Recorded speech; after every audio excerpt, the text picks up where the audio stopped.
으로 같이 말씀을 나누겠습니다. 알렌 락스버르라는 사람이 재미있는 통계를 내었는데, 당신이 만약 1945년 이전에 태어났다면 예수님 믿을 확률이 60%다. 재밌죠? 전 세계적인 어떤 그런 문화 속에서.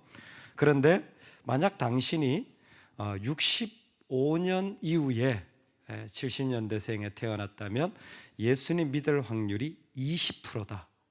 그리고 1984년 이후에 태어났다면 그 세대는 확률이 10%에서 5% 떨어지고 있다는 거예요. 그러니까 시대가 어떤 시대에 태어났느냐에 따라 예수님 믿을 확률이 60%였던 게 지금은 5%까지 떨어지고 있는 시대라는 것입니다.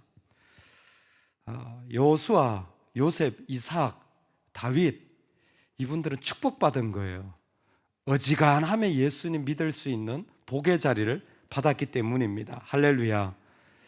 여러분, 참 귀한 은혜인 것 같아요. 우리가 믿음으로 살아갈 수 있다라는 것. 그런데 그 삶의 자리에서 어떻게 믿어 나가느냐는 더 중요한 것 같습니다. 선지자들의 말이 하나같이 왕께 길하게 하니 청하건대 당신의 말도 그들 중 한 사람의 말처럼 길하게 하소서. 아합과 여호사밧이, 아합은 악하고 여호사밧은 참 믿음의 사람인데, 사돈지간이 되어서 남북이 하나 되어 베나닥과 전쟁을 하려고 하는데, 굳이 여호사밧은 선지자들의 메시지를 들으려고 불렀더니 그 400명이나 되는 사람들이 제대로 하는 것 같지 않아요. 그래서 미가야라는 선지자가 한 번 더 있다는 이야기를 듣고 하나님의 말씀을 듣기를 원하는데, 그때 미가야를 찾아가려고 하는 그 사신이 먼저 가서, 우리가 전부 다른 그 선지자들이 이 전쟁에 이긴다고 이미 말씀을 전했습니다. 그래 당신도 그렇게 얘기해 주시면 좋겠다라는 거죠. 지금 그 얘기를 하는 거예요.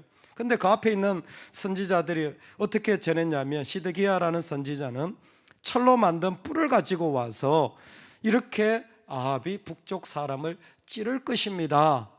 이게 철뿔이죠. 그거 가지고 북쪽을 찌르듯이, 예전에 신명기에 모세가 북쪽 지파를 축복할 때 철의 뿔처럼 힘이 있을 것이다 라는 그런 말씀을 마치 인용하는 것처럼 보이기도 합니다. 또 오늘 말씀 12절에 보면 여호와께서 그 성읍을 왕의 손에 넘기시리다 라고까지 하나님께서 또 그렇게 말씀하셨습니다 라는 그런 선지적 예언도 그들 가운데 하고 있는 것을 보게 됩니다. 여호와 이름이 등장합니다.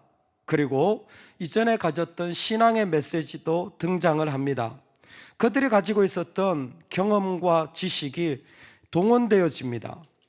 그런데 왜 미가야는 그 모든 여호와도 등장하고 신앙적 지식도 등장한 이런 말을 거절하고, 여호와께서 살아계심을 두고 맹세하노니 여호와께서 내게 말씀하시는 것 곧 그것을 내가 말하리이다 라는 선포를 하고 있는 것입니다.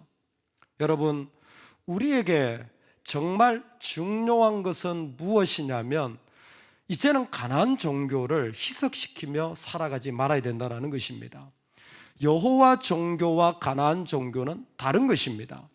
가나안 종교의 핵심이 뭡니까? 당연히 우리는 우상 섬기지 않죠. 우리는 당연히 하나님을 믿습니다. 그런데 뭐예요? 교회 안에도 양과 이리가 있다 그랬어요. 알곡과 가라지가 있다 그랬습니다. 즉 그 얘기는 뭐냐면, 가나안 종교라는 것은 어떤 영역이 아니라는 겁니다. 모든 곳에 가나안 종교가 뿌리를 받고 있는데, 가나안 종교의 핵심은 뭡니까? 내 종교입니다. 자기 종교예요. 자기가 종교가 되어진 거예요. 내 기분이 좋으면 섬기고 내 기분이 나쁘면 안 섬겨요. 쉽게 말하면 내 말을 들어주면 좋고 내 말을 안 들어주면 그건 끝나는 거예요. 그 사람은 가나안 종교를 섬기는 사람이에요. 근데 하나님 종교를 섬기는 사람은 그렇지 않습니다. 기준이 내가 아니라 철저히 하나님이에요. 내 목숨이 경각에 있다고 할지라도, 내가 너무 손해를 본다고 할지라도, 내 자존심이 너무 상한다고 할지라도, 여호와 종교를 믿는 사람은 그 마음이 그것과는 다릅니다. 권위가 하나님께 있는 거예요. 할렐루야. 여러분, 나의 권위가 나에게 있지 않기를 주의 이름으로 축원합니다. 권위가 하나님께 있는 사람이 크리스찬이에요. 크리스찬은 궁극적으로 어떤 선택을 하고 결정을 할 때 절대 나를 기준으로 하지 않습니다. 그 사람은 교회 다녀도 자기가 종교가 된 사람이에요. 그런데 이 땅에 있으면서 참 연약하고 어려워도 하나님이 결정적인 이유가 되어져서 선택하는 사람. 그래서 미가야는 오늘 2번이나 여호와께서라는 것을 통하여서 하나님이 자신의 권위임을 설명하고 있는 것입니다. 아니, 앞에 있는 선지자들도 여호와께서 그 성읍을 왕의 손에 넘기시리이다 이렇게 말하지 않았습니까? 여러분 있잖아요, 같은 신앙의 이름으로 말하더라도, 같은 하나님의 이름으로 말하더라도 어떤 사람은 자기 말을 증명하려고 하는 사람이 있고 어떤 사람은 하나님을 증명하려고 하는 사람이 있어요. 우리가 참 악한데 머리가 좋아요. 그래서 내 말을 증명하기 위해 하나님도 성경도 내 신앙의 경험도 우리는 사용할 수 있는, 악용할 수 있는 사람이에요. 하나님이 어떤 것을 주셔도 내 자신을 위하여 충분히 포장할 수 있는 게 인간의 악함인 거예요. 그것이 바로 오늘 우리 가운데 도전되어지는 믿음의 자리입니다. 여러분, 우리 삶의 하나님의 권위는 나에게서 100%가 되기를 주의 이름으로 소망합니다. 사실은 삶의 실제로 들어가면 이 이야기는 결코 만만치 않습니다. 가난과 고난이라는 요소가 올 때에도 가난과 고난이라는 게 힘이 있다는 걸 아십니까? 여러분, 날 힘들게 하는 게 내 영혼을 지어털고 내 경제적으로 어려운 것이 내 모든 생각을 다 바꿔버릴 수 있습니다. 그 속에서도 하나님의 권위가 있기를 소망합니다. 그 어떤 가난과 고난이 온다고 할지라도 하나님의 권위가 그 가운데 살아있기를 소망합니다. 다윗의 고백이에요. 하나님, 가난과 고난으로 내가 궁핍하게 되었나이다. 여호와여 내게 응답하소서. 가난과 고난이 있어요. 그런데 뭐예요? 여호와여 내게 응답하소서. 나는 가난의 응답을 받아서 부가 되고 고난의 문제가 해결되어져서 편안해진 게 내 삶의 권위가 아니라 하나님이 나에게 말씀하여 주시는 게 내 삶의 길입니다. 목사님 한 분이 교회 성도님의 이야기를 나누는데 그냥 평범한 가정인데 뜻밖의 고난이 찾아온 거예요. 아들이 하나 있는데 하나 있는 아들이 사고로 갑자기 천국 가게 된 거예요. 순식간에 일어난 일이에요. 하나밖에 없는 아들인데 그 아들이 갑자기 천국 가게 된 거예요. 정말 너무나 힘든 일이 닥쳐진 거죠. 생각지 않은 그런 고난에 덮친 거예요. 근데 남편이 신앙이 별로 없었어요. 장례를 치르고부터 남편은 매일 술로 사는 거예요. 매일 술로 사는 거예요. 그 괴로움을 이기지 못하니까 그냥 술로 사는 거예요. 부인도 가만히 보니까 예배도 안 나와요. 교회도 안 나와요. 이제 그냥 다 끊어버린 거예요. 세상에 뭐 다 끊어버린 거예요.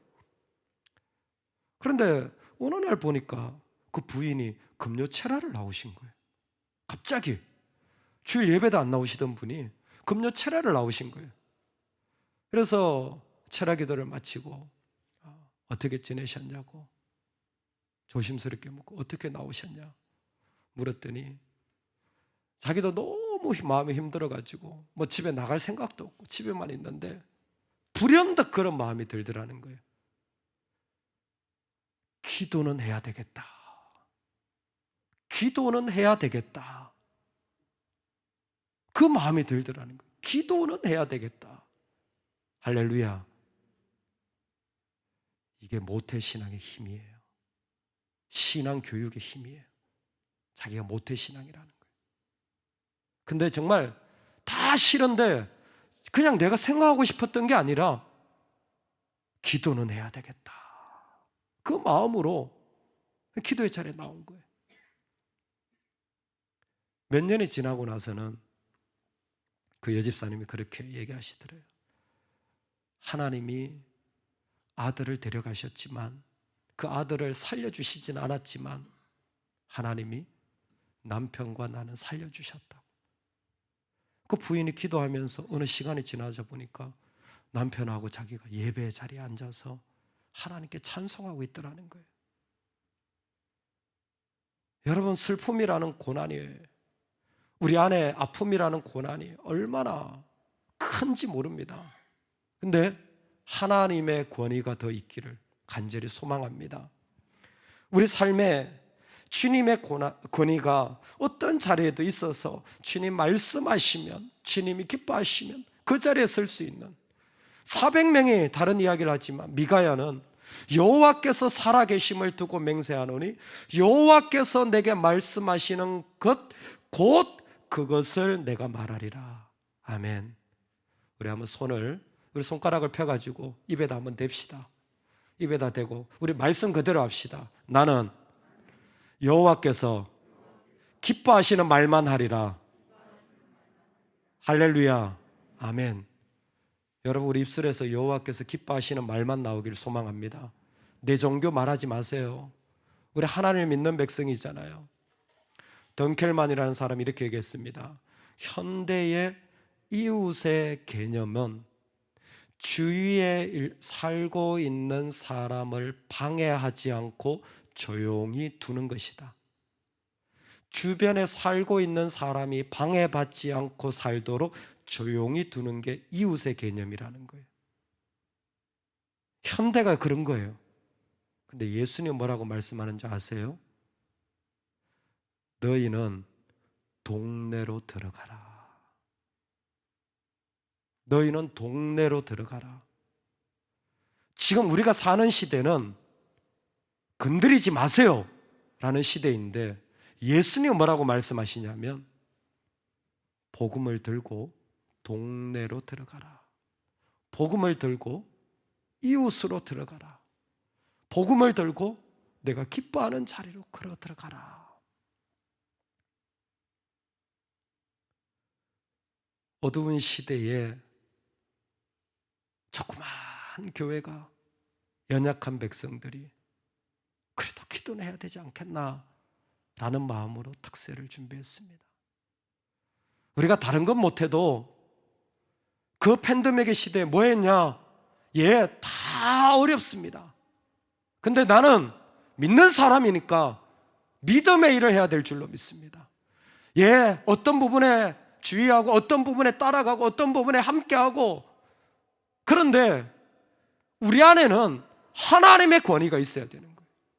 세상 속에서 하나님의 권위로 살아가는 불꽃 같은 백성의 삶이 우리인 줄로 믿습니다. 아합의 시대에 미가야가 어떻게 살았을까요? 과연 미가야는 정말 하나님을 붙잡은 것으로 만족했을까요? 예수님의 말씀이 진리입니다. 주님의 멍에를 매는 것이 우리를 자유롭게 해요. 내 멍에를 매거나 내 문제가 해결되어지거나 이 땅에 있는 것들을 다 해결한다고 할지라도 우리는 자유롭게 되지 않아요. 근데 주님의 멍에를 맬 때 그때 진짜 힘이 있는 거예요. 내 등이 까여요. 멍에라는 건 기본적으로 무거워요. 하지만 주님의 멍에는 나뿐만이 아니라 이 땅을 자유케 하는 유일한 길인 줄로 믿습니다. 오늘 우리가 하나님 앞에 예배하는 것, 우리가 하나님 앞에 엎드려 기도하는 것, 이 땅에서 주의 이름을 노래하는 것, 아무것도 아닌 것 같지만 이 어둠 속에서 그 영혼이 무너진 자들, 이 땅에 진리가 무너진 자들, 길이 없어진 자들에게 하나님이 소망이 되어주셔서 살아가도록 인도해 주시는 것입니다. 말씀이 있기 때문에 여기까지 올 수 있었고, 주님이 우리에게 은혜를 주셨기 때문에 올 수 있었습니다. 우리는 이 시대를 통하여서 이 땅의 진정한 권위가 하나님께 있음을 어떤 사람보다 선포할 수 있는 은혜가 있기를 소망합니다. 우리라고 왜 가난이 없겠으며, 왜 우리라고 질병이 안 찾아오겠으며, 왜 우리라고 이 땅 가운데 죽음이 안 찾아오겠습니까? 그런데 있잖아요, 우리의 권위는 하나님입니다. 내가 죽는다고 할지라도 미련하게 보여서 바보처럼 살아도 동네로 들어가라 하면 우리는 복음을 들고 들어가는 것입니다. 나도 어렵고 힘들지만, 나도 아프지만 주님의 멍에를 매는 그 사람들이 바로 이 땅에 하나님의 백성인 줄로 믿습니다. 오늘 저와 여러분이 그 하나님의 권위로 걸어가는 복이 있기를 간절히 축원합니다. 아멘. 이 아침에 한번 기도합시다.